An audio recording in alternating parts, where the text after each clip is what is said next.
Friends, welcome to my YouTube channel and my name is Akash Thakur. आज हम आपके साथ एक न्यू वीडियो लेकर आए हैं। इस वीडियो में हम चर्चा करेंगे राष्ट्रपति के बारे में कि राष्ट्रपति का चुनाव किस प्रकार होता है, राष्ट्रपति की चुनावी प्रक्रिया किस अनुच्छेद में दी गई है, संविधान के कौन से भाग में दी गई है, राष्ट्रपति किस तरीके से शासन खत्म होने से पहले उसे कब पद से हटाया जा सकता है, ऐसी कौन कौन सी प्रक्रिया है कि राष्ट्रपति को शासन से पहले ही हटाया जा सकता है। तो उन सब विषयों के बारे में आज हम चर्चा करेंगे, राष्ट्रपति के चुनाव की और राष्ट्रपति पे महाभियोग की। ठीक है, सबसे पहले मैं आपको एक चीज बताता हूँ। देखिए, सरकार की जब हम बात करते हैं गवर्नमेंट की, तो सभी को पता है सरकार दो टाइप की है हमारे देश में। एक आपकी केंद्र सरकार, जिसे हम संघ भी बोलते हैं, एक आपकी राज्य सरकार जिसे हम प्रांत भी बोल सकते हैं। ठीक है, देखिए इन सरकारों में जो जो व्यक्ति शासन करते हैं उनकी भी चर्चा करते हैं। लाइक आपकी केंद्र सरकार में सबसे प्रमुख पद जो है प्रेसिडेंट का, फिर उसके बाद वाइस प्रेसिडेंट आता है आपका, फिर आपका पीएम आता है, देन उसके बाद आपका एमपी आता है।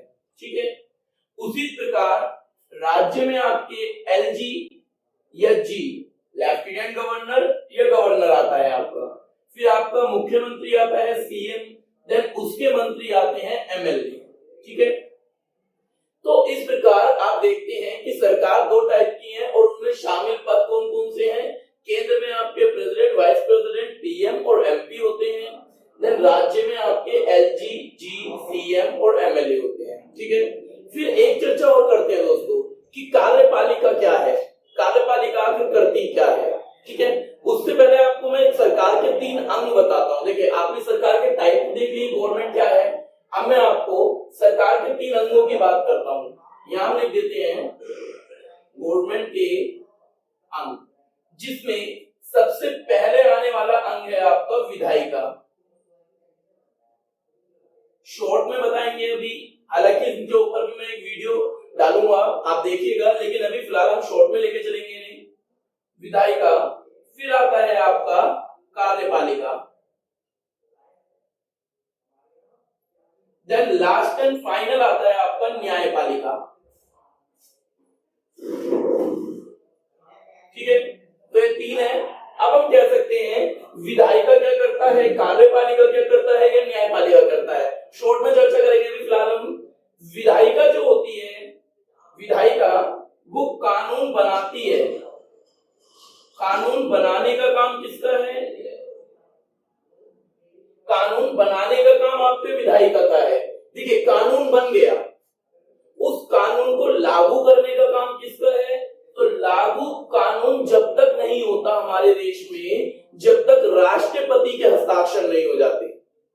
तो याद रखिएगा, यदि ऐसा कोई भी कानून जो केंद्र के अधीन आ रहा है, उस कानून को अगर लागू करना है तो उस कानून को लागू करने के लिए राष्ट्रपति के हस्ताक्षर होने जरूरी है। राष्ट्रपति के हस्ताक्षर के बाद ही वो कानून लागू होता है, और राष्ट्रपति के हस्ताक्षर के बाद कानून लागू होता है। तो लागू करने वाली संस्था कौन है? कार्यपालिका। तो आप यहां कह सकते हो कानून को लागू करना।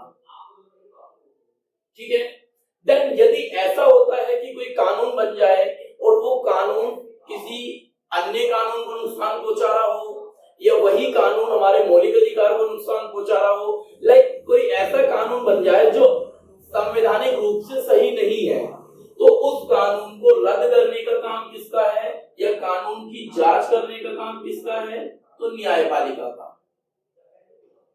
आई होप सो आपको समझ आया होगा। शॉर्ट में बताया हमने आपको कि विधायिका क्या करता है, कार्यपालिका क्या करता है, देन न्यायपालिका ही क्या करता है। फिर हमने आपको सरकार के बारे में बताया, सरकार जो आपकी है राज्य और केंद्र में। अब चर्चा करते हैं, देखिए आपके प्रेसिडेंट की बात कर रहे हैं तो उसकी चर्चा कर रहे हैं हम लोग कि संविधान के भाग 5 में, प्लीज नोटबुक लेके बैठेगा ताकि आप नोट डाउन कर सके छोटी छोटी चीजों को। तो संविधान के भाग 5 में आपके राष्ट्रपति की शक्ति, राष्ट्रपति की चुनावी प्रक्रिया, इन सभी विषयों के बारे में आपके दे रखा है। संविधान के भाग 5 5 और अनुच्छेद 52 से लेके 78 तक, इन सभी अनुच्छेदों की चर्चा करेंगे हम लोग अभी। ठीक है, 52 से लेके 78 तक आपके संघ की कार्यपालिका के बारे में बताया गया है।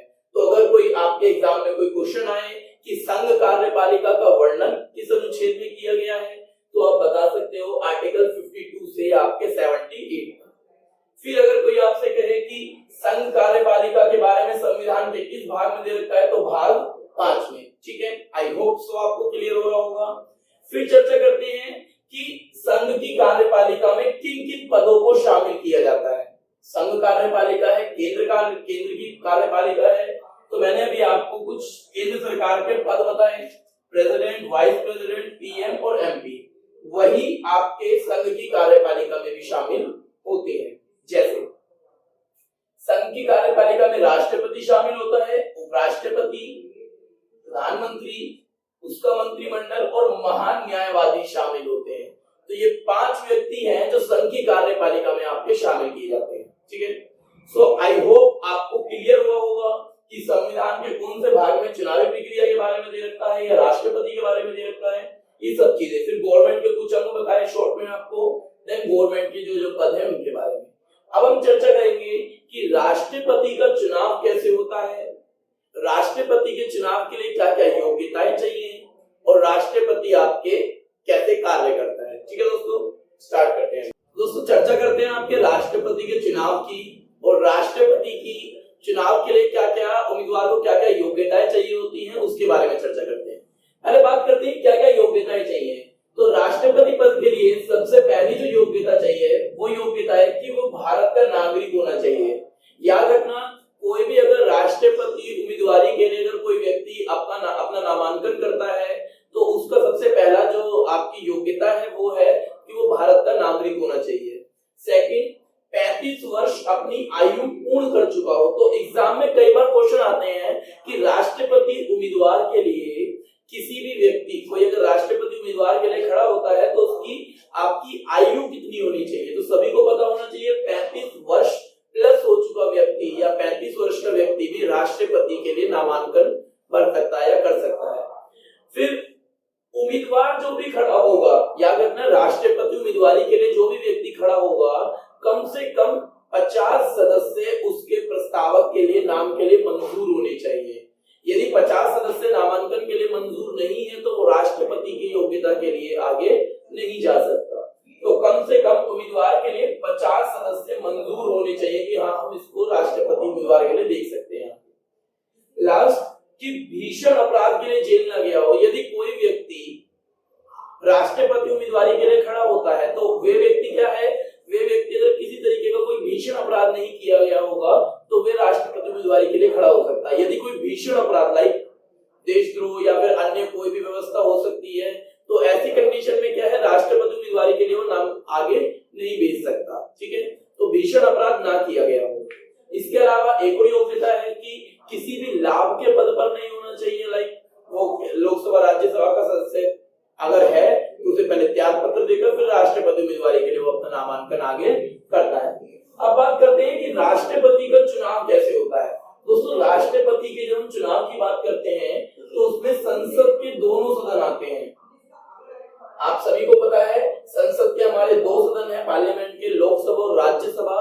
तो लोकसभा और राज्यसभा के जो निर्वाचित सदस्य हैं, चुने हुए सदस्य हैं, उनके 2/3 सदस्य, याद रखना राष्ट्रपति उम्मीदवारी के लिए 2/3 सदस्य आपके क्या हैं, वोट डालते हैं। अगर किसी के पक्ष में तो वो राष्ट्रपति के लिए आपके और आगे चुनावी प्रक्रिया में और आगे बढ़ जाता है।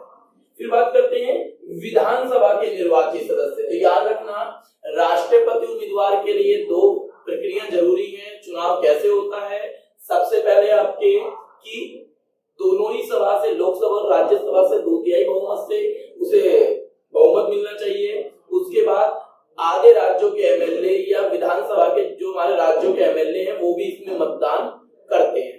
देन उसके बाद राष्ट्रपति चुना जाता है। फिर राष्ट्रपति को शपथ की बात आती है कि राष्ट्रपति को शपथ कौन दिलाता है। तो सभी याद रखेंगे राष्ट्रपति को जो शपथ दिलाता है, राष्ट्रपति को शपथ सुप्रीम कोर्ट कोर्ट का सर्वोच्च न्यायाधीश। तो याद रखना, राष्ट्र 1 नंबर का क्वेश्चन यहां भी बन जाता है कि राष्ट्रपति को शपथ कौन दिलाता है? तो राष्ट्रपति को शपथ आपका सुप्रीम कोर्ट का सर्वोच्च न्यायाधीश दिलाता है।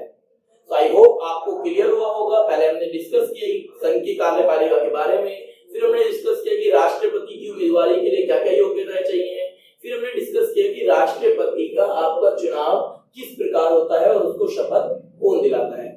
आगे हम चर्चा करेंगे कि राष्ट्रपति को उसके पद से कैसे हटाया जा सकता है यदि 5 वर्ष से पहले वो आपके कार्यकाल से पहले उसे पद से हटाना हो। तो आपको पता भी होगा कि इस समय वर्तमान में जो हमारे राष्ट्रपति हैं वो रामनाथ कोविंद हैं और जो हमारे फर्स्ट प्रेसिडेंट थे वो डॉक्टर राजेंद्र प्रसाद थे। ठीक है, हालांकि आज तक हमारे देश में राष्ट्रपति को उसके कार्यकाल से पहले नहीं हटाया गया है। आज तक ऐसा कहीं नहीं देखा गया आपके देश में। तो अब आपकी बात करते हैं कि राष्ट्रपति को उसके पद से कैसे हटाया जा सकता है उसके कार्यकाल से पहले। ठीक है, दोस्तों स्टार्ट करते हैं। आपके राष्ट्रपति पर महाभियोग किस प्रकार चलाया जा सकता है? देखिए, हमारे देश में राष्ट्रपति के कार्यकाल की जब बात की जाती है तो 5 वर्ष का कार्यकाल होता है राष्ट्रपति का। 5 वर्ष के बाद पुनः उसकी चुनावी प्रक्रिया की जाती है। यदि 5 साल से पहले राष्ट्रपति को उसके पद से हटाया जाना है तो ऐसी क्या चीजें हैं कि राष्ट्रपति को 5 साल से पहले उसके पद से हटाया जा सकता है? तो महाभियोग चलाकर राष्ट्रपति को उसके पद से हटाया जा सकता है। देखिए, आज तक भारतीय संविधान या भारतीय इतिहास में आज तक राष्ट्रपति को उसके पद से कभी नहीं हटाया गया है। यदि फ्यूचर में ऐसा कुछ होता है कि राष्ट्रपति को उसके पद से हटाया जाए 5 वर्ष से पहले, तो उसके लिए भी कुछ चीजें दे रखी हैं। यदि महाभियोग कब चलाया जा सकता है? यदि देशद्रोह, यदि कोई राष्ट्रपति अपने देश के साथ द्रोह की व्यवस्था करता है, यदि देशद्रोह की अवस्था में उसे पकड़ा जाता है, तो ऐसी कंडीशन में आप उसके ऊपर महाभियोग चला सकते हैं।